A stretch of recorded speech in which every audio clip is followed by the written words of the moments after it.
ఈ రోజుల్లో ఒక జిల్లాకు పరిమితమైన నేతలు కూడా తమకంటూ ఏదో ఒక మీడియా సపోర్ట్ ఉండాలని కోరుకుంటున్నారు. ఇందుకోసం లోపాయకారిగా ఒక అండర్స్టాండింగ్కి వస్తున్నారు.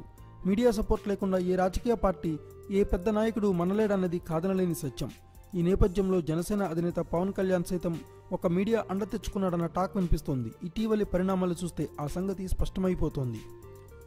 కొన్ని రోజుల కిందటే ఒక టాప్ న్యూస్ ఛానల్ పవన్ గురించి ఒక అరగంట పాటు ఫుల్ పాజిటివ్ స్టోరీ ఒకటి నడిపింది. తెలుగు రాష్ట్రాల్లో పవన్ ఒక ఆశాదీపంలాగా కనిపిస్తున్నాడని, సమస్య అంటే అందరూ అతడి దగ్గరికే వెళ్తున్నారని, ఆయన ఏదైనా సమస్య మీద ఫోకస్ పెడితే అది పరిష్కారం అయిపోతుందని ఇలా సాగింది ఆ కథనం.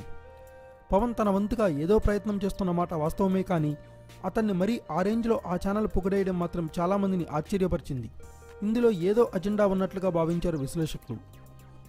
ఇప్పుడు పవన్ కొత్త సినిమా కాటమరాయుడు ఆడియో వేడుకకు ఛానల్ పెద్ద హాజరవడం, ఇప్పటిదాకా ఏ రాజకీయ నాయకుడిని బహిరంగంగా పొగడని ఆయన పవన్ను ఆకాశానికి ఎత్తేయడం, మీడియా చేయలేని పని పవన్ చేస్తున్నాడని ప్రశంసించడం, ఇదంతా చూస్తే ఆయన ఛానల్ పవన్ విషయంలో ఒక స్టాండ్ తీసుకుని ఒక అజెండా ప్రకారం పనిచేయడానికి మున్ముందు పవన్కు మరింతగా సహకారం అందించడానికి సన్నద్ధమైనట్లు కనిపిస్తోంది.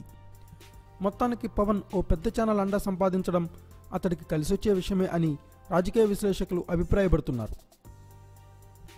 Thanks for watching. Please subscribe our channel.